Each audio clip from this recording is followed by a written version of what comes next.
الله وبركاته. الحمد لله رب العالمين والصلاة والسلام على سيد الأنبياء والمرسلين.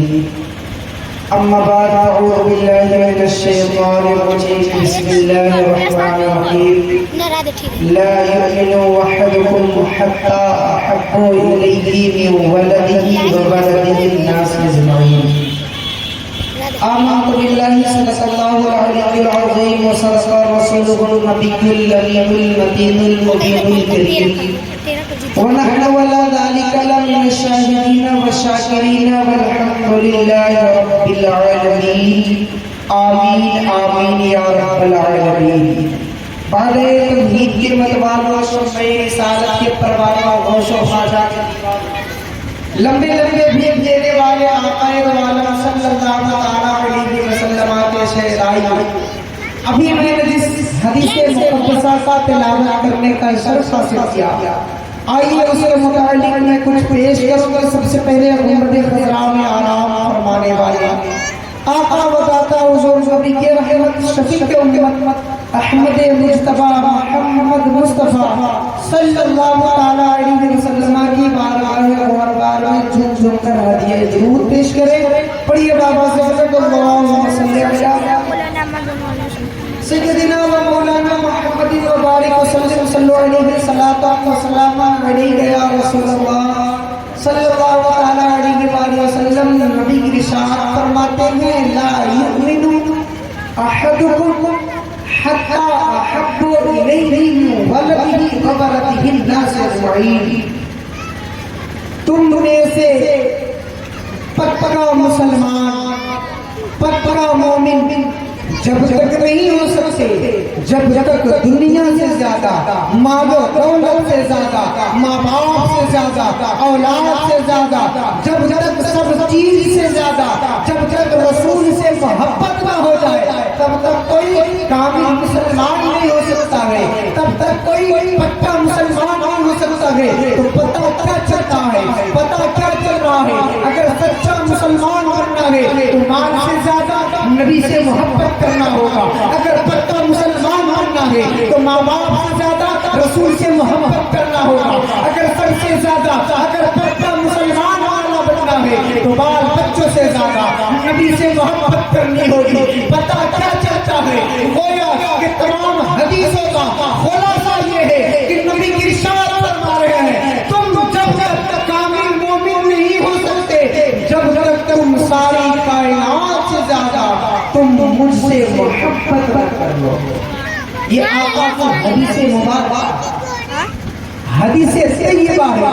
تو پتہ کیا چل رہا؟ مسلمان بننا ہے صرف نماز کے لیے نہیں، صرف زکات والا مسلمان پکا نہیں، صرف حج کرنے والا پکا مسلمان نہیں. تمام گویا کام کرے وہ پکا مسلمان ہو ہی نہیں سکتا جب تک سب سے زیادہ نبی سے محبت نہ کر لے، جب تک سب سے زیادہ رسول سے محبت نہ کر لے. اب کوئی نماز پڑھے، اب نبی کا دل میں جو ہے بغض رکھے، کینہ رکھے، زکات دے نبی سے عداوت کرتا ہو، روزہ رکھے نبی سے عداوت کرتا ہو، نماز پڑھے گویا تمام نیک اعمال کرے لیکن دل میں بغض نبی ہے، عداوت نبی ہے، کینہ نبی ہے، تو یاد رکھنا مسلمانوں وہ پکا مسلمان نہیں ہو سکتا، وہ سچا مومن نہیں ہو سکتا. اگر پکا مسلمان بننا ہے تو سب سے زیادہ نبی سے محبت کرنی ہوگی، نبی سے پیار کرنا ہوگا،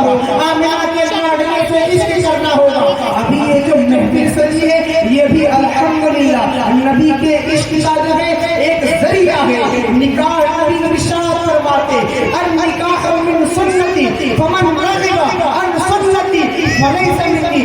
نبی ارشاد فرماتے نکاح میری سنت ہے اور جس نے اس سے انکار کر دیا وہ مجھ سے نہیں ہے. لیکن آج کا حال دیکھا جائے نکاحوں کا حال یہ ہو چکا ہے، شادیوں کا حال ہو چکا ہے. شادی وہی کیا جاتا ہے جہاں دھن دولت اچھا ہو، جہاں دینداری میں دنیا داری ٹھیک ٹھاک ہو، دین میں نہیں بلکہ دنیا میں آگے ہو. آگے غوث اعظم کے والد محترم کی بارگاہ میں چلتے رہے. حضرت عبداللہ سومری ہے، حضرت عبداللہ سومری رضی اللہ عنہ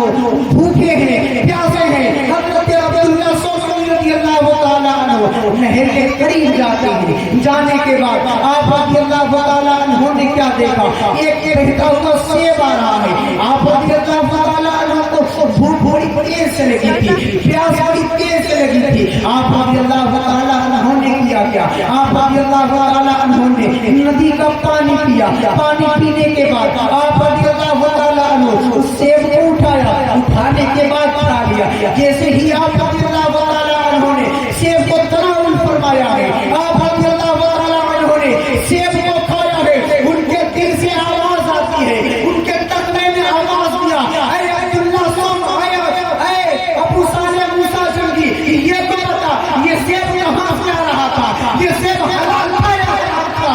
اے عبداللہ سن, یہ میدان کس کے پاس کا سیب تھا؟ تم نے بغیر پوچھے سیب کو کھا لیا ہے. جیسے ہی حضرت عبداللہ حضرت ابو صالح موسیٰ جنگی دوست رحمۃ اللہ علیہ کے دل میں یہ خیال آیا کہ نجات سیب کس کا تھا. اب ان کے دل نے یہ کہا کہ اب جس کا سیب تھا اس کے پاس چلا جائے, اس سے معافی مانگا جائے. حضرت عبداللہ سومئی رضی اللہ تعالیٰ عنہ نہر کے راستے چلتے جاتے ہیں, نہر کے کنارے کنارے چلتے جاتے ہیں. چند دوری میں چلنے کے بعد, کئی کلومیٹر چلنے کے بعد آپ رضی اللہ تعالیٰ عنہ نے دیکھا ایک نہر کے کنارے ایک سیب کا باغیچہ ہے, ایک سیب کا جو ہے باغ ہے. آپ رضی اللہ تعالیٰ عنہ نے دیکھا اسی باغ کا جو ہے درخت کا جو ہے ٹہنی نہر میں لٹک رہا ہے, ٹہنی لٹک رہا ہے. آپ رضی اللہ تعالیٰ عنہ نے گمان کیا یہ ضرور ہو سکتا ہے یہ جو باغ ہے اسی باغ سے سیب ٹوٹ کر کے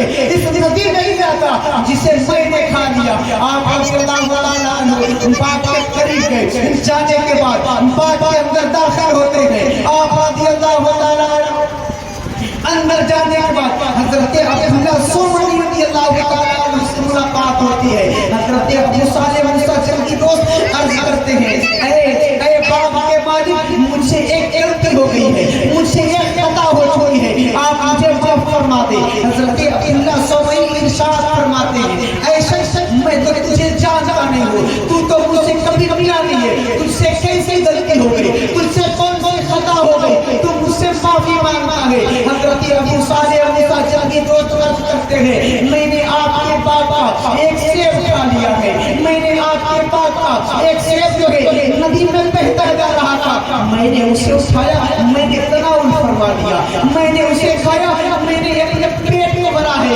لیکن ایسا نہ ہو اس سیب کے کھانے کی وجہ سے جب قیامت کا منظر برپا ہو آپ قیامت کے دن پکڑ لے. اے ابو صالح موسیٰ جنگی دوست ذرا یہ تو بتا نہر جو سیب بہ کر آیا تھا تو نے کھایا کیوں تھا, تو نے تناول فرمایا کیوں تھا, تو نے اپنے پیٹ کو میرے سیب سے بغیر پوچھے کھا کر بھرا کیوں تھا. حضرت ابو صالح عرض کرتے ہیں, حضور مجھے معاف فرما دے.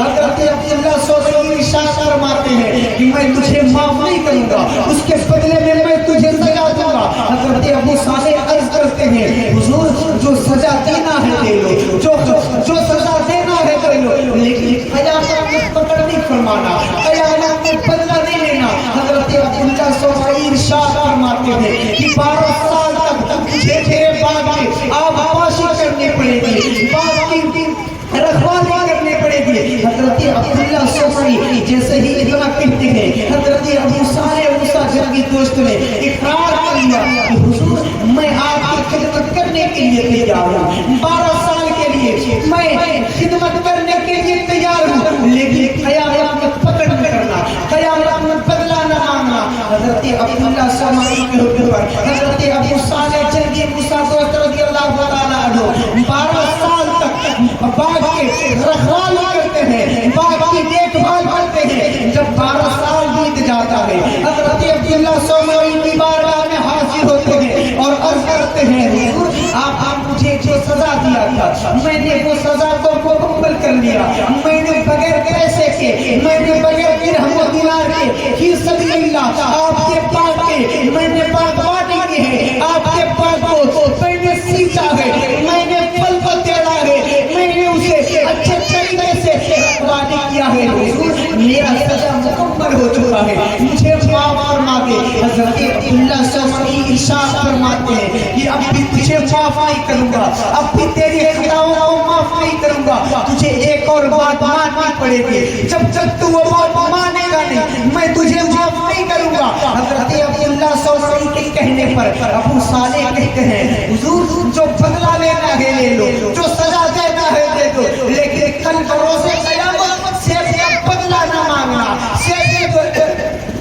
جو ہے بدلہ نہ مانگنا، قیامت میں رب کے سامنے میری شکایت نہ کرنا۔ حضرت عبداللہ سوری ارشاد فرماتے ہیں میری ایک لڑکی ہے جو آنکھ سے اندھی ہے، زبان سے گونگی ہے، کان سے بہری ہے، ہاتھ سے لولی ہے، پیر سے جو ہے پیر بھی نہیں ہے اس کے۔ حضرت عبداللہ سوری کرتے ہیں کہتے ہیں اگر تم میری لڑکی سے اگر شادی کرنے کو تیار ہے تو میں تجھے معاف کر دوں گا۔ ابو صالح کہتے ہیں حضور مجھے نکاح منظور ہے، یہ رشتہ منظور ہے، جتنا جلدی ہو سکے آپ نکاح کرا دیں۔ حضرت عبداللہ سوری اپنی بیٹی حضرت ام الخیر فاطمہ رضی اللہ تعالیٰ عنہا سے حضرت ابو صالح جلدی دوست کا نکاح کرا دیتے ہیں۔ جیسے ہی پہلی رات کو حضرت ابو صالح اپنی بیوی کے حجرے میں جاتے ہیں، کمرے میں جاتے ہیں، حضرت ابو صالح نے دیکھا کہ جیسے ہی دیکھا بیوی تو بڑی گوری ہے،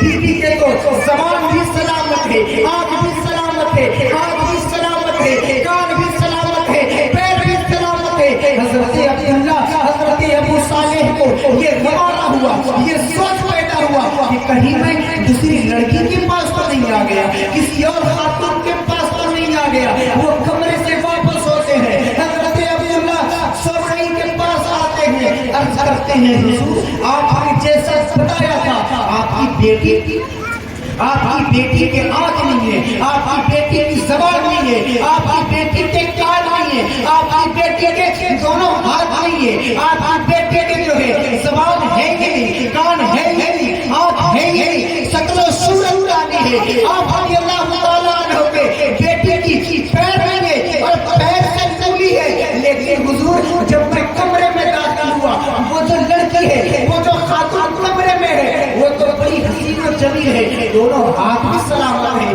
دونوں کان بھی سلامت ہے، دونوں آنکھ بھی سلامت ہے، اس کا چہرے سے نورانیت برس رہی ہے، وہ دونوں پیر بھی سلامت ہے۔ حضور کیا مجھ سے خطا ہو گئی، میں کسی اور کے کمرے میں چلا گیا؟ حضرت عبداللہ سوری ارشاد فرماتے ہیں اے ابو صالح میرا شادی دوست سن میں نے اپنی بیٹے کو کانی اس لیے کہا تھا کہ آج تک اس نے کسی غیر محرم کو دیکھا نہیں ہے۔ اے عبداللہ سوری اے ابو صالح موسیٰ جلدی سن اپنی بیٹے کو میں اسے کان کی بہری بتایا تھا کیونکہ میری بیٹے نے آج تک غیر شرعی کوئی بھی کام دیکھا نہیں ہے، سنا نہیں ہے۔ اے عبداللہ سوری ہاتھ کی لولی یہ بتایا تھا کسی میری بیٹی نے آج تک گندے کام اپنے ہاتھوں سے نہیں کیے ہیں۔ اے ابو صالح موسیٰ جلدی دوست میں نے اپنی بیٹے کو پیر سے لولی بتایا اس لیے تھا کہ میری بیٹی آج تک کبھی غیر شرعی جگہ کبھی غلط جگہ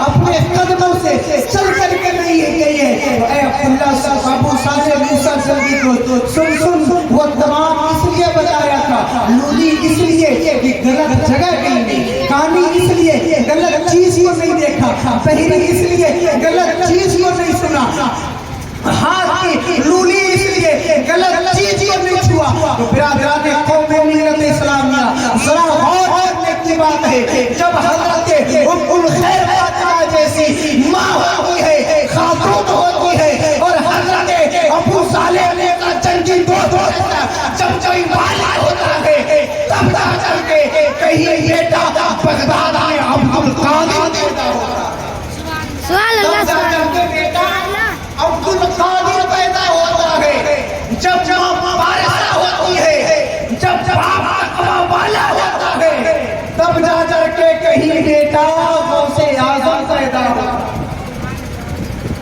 تب جا کر کے کہیں بیٹا غریب نواز پیدا ہوتا ہے، تب جا کر کے کہیں بیٹا امام حسن پیدا ہوتا ہے، امام حسین پیدا ہوتا ہے۔ وہ فاطمہ جسے حضرت جبریل بھی شرم کرے، حضرت میکائیل بھی شرم کرے، فرشتے بھی شرم کرے۔ اب ذرا غور کرے ہمارا حال کیا ہو چکا ہے، ہم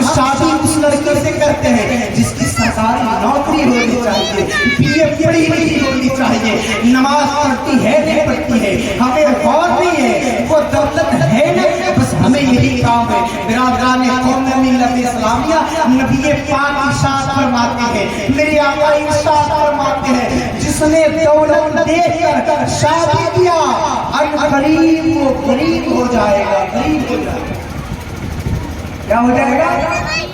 غریب ہو جائے گا، فقیر ہو جائے گا، مال و دولت اس سے چھلکے جائیں گے۔ تو پتہ کیا چلتا ہے؟ شادی اسی سے نہیں، شادی اسی لڑکے سے اپنے بیٹے کا شادی طے کرنا جو نماز بھی پڑھتا ہو، روزہ بھی کرتا، روزہ بھی رکھتا ہو، رسول کے سنتوں پر عمل بھی کرتا ہو۔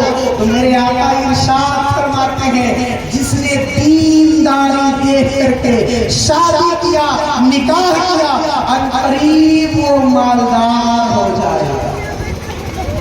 اور یہ شادی جو ہے یہ دنیا دار کی سنت نہیں ہے، یہ حبیب پروردگار کی سنت ہے۔ اور یہ سنت کہاں آیا؟ جب ہمارے باپ حضرت آدم علیہ السلام کو جب میرے رب نے پیدا فرمایا، جب میرے رب نے حضرت آدم کے جسم میں روح کو پھونکا، حضرت آدم جنت میں موجود ہیں، حضرت آدم کے دماغ میں یہ خیال پیدا ہوا کہ کاش اگر کوئی اور ہوتا جو میرا ہمسایہ ہوتا، جو میری جگہ شریک حیات ہوئی، کوئی میری ہمسفر ہوتا، تو رب تبارک و تعالیٰ نے حضرت آدم علیہ السلام کی بائیں پسلی سے حضرت حوا رضی اللہ تعالیٰ عنہ کو پیدا فرمایا۔ تو یہ جو سنت نکاح ہے یہ سنت کہاں کی ہے؟ جنت والی، جنت والی رسم ہے۔ تو اس رسم میں جہنم والی صورت دکھائی دینی ہی چاہیے، جہنم والی چیز کو لانا ہی نہیں چاہیے، کیونکہ یہ جنت کی سنت ہے، دنیا کی سنت نہیں ہے۔ یہ سنت جنت میں پیدا کیا گیا۔ تو ہمیں کرنا کیا چاہیے؟ شادی کرے، ناچ گانا نہ کرائے، ڈی جے نہ بجائے، لڑکیوں کو نہ نچائے، نہ ہی لڑکوں کو نچوائے۔ جو شریعت نے حکم دیا اس کام میں الحمدللہ شادیوں میں برکتیں ہوتی۔ آج آپ دیکھتے ہوں گے سال، 2 سال، 3 سال، 4 مہینہ، 6 مہینہ بیتتا ہے، بیتنے کے بعد دونوں خاندان والے آپس میں جھگڑا کرنا شروع کر دیتے ہیں۔ جھگڑا ہوتا ہے نا آپ کے یہاں نہیں ہوتا ہے؟ ہوتا ہے نا آپ کے یہاں؟ آپ کے یہاں بھی جھگڑا ہوتا ہے؟ اب یہ جھگڑا ہوتا کیوں ہے؟ ہوتا اس لیے ہے کہ شادی میں ڈی جے بجوائیں گے، بھوجپوری گانا ایک دم ٹھم لگوائیں گے تم کے اس پر، تو اب بتائیے اس میں فرشتے کہاں سے آئیں گے؟ شیطان ہی نہ آئے گا۔ لیکن مراد والے کا تو کہنا ہی نہیں ہے، ماشاءاللہ۔ آپ لوگ مسجد کو بھی نہیں چھوڑتے ہیں، قبرستان کو بھی نہیں چھوڑتے۔ جب ڈی جے بجانے پہ آ جاتے ہیں تو مسجد کے پاس ہاتھ کھڑا کر کے خوب نچاتے، گھر والوں کو بھی نچواتے ہیں۔ میں نے اپنی نگاہوں سے دیکھا ہے۔ تو برائے مہربانی یہ ناچ گانا سے آ جاتی ہے کہیں شادی کامیاب نہیں، تھوڑا تلخ ہے لیکن معاف کیجیے تو برا لگے گا۔ اپنے بال بچوں کی شادی کیجیے گا تو ڈی جے نہ بجوائے، نچنیوں کو نہ نچوائیے گا، لونڈے کو نہ نچوائیے گا۔ یاد رکھیے گا اگر ناچ کے ساتھ شادی ہوگا تو قریب ایسا ہے وہ طلاق ہو جائے گا اس شادی میں۔ میں نہیں کہہ رہا ہوں بھائی، یہ قرآن و حدیث کے ساتھ۔ تو برائے مہربانی شادی میں برکت چاہیے تو رسول عربی کے سنت کے مطابق شادی کرنا ہے تو دیکھیے کنیزِ فاطمہ ہے کہ حضرت فاطمہ کی کنیز ہے کہ ام الخیر جیسی، فاطمہ جیسی سیرت پائی جاتی ہے کہ نہیں پائی جاتی؟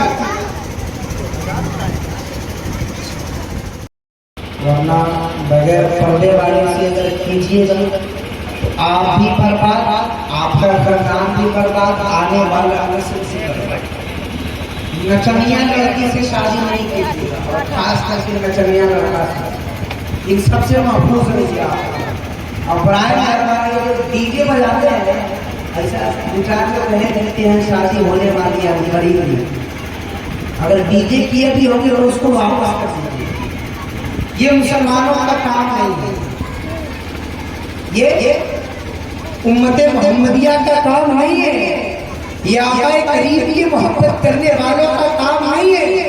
یہ آمنہ کے لاڈلے سے عشق کرنے والوں کا کام نہیں ہے. یہ نبی پاک سے محبت کرنے والوں کا کام نہیں ہے. یہ کام ان کا ہے جو شیطان کے راستے پہ چل چلے, جو شیطان کو اپنا ساتھی مانتے ہیں, جو شیطان کو اپنا باپ مانتے ہیں. اگر آپ بھی شیطان کو اپنا باپ مانتے ہیں, اپنا بھائی مانتے ہیں, اپنا ساتھی مانتے ہیں, تو آپ ڈی جے بجوائیے, ہمیں کوئی تکلیف نہیں. لیکن آپ شیطان سے نفرت کرتے ہیں, نبی سے محبت کرتے ہیں, تو برائے مہربانی ناچ گانوں سے توبہ کیجیے. شادیوں میں ڈی جے نہ بجوائیے, اور شادی دیندار دے کر کیجیے, روپے پیسے دے کر کے نہ کیجیے, ورنہ حال کیا ہوگا اللہ ہی بہتر جانے.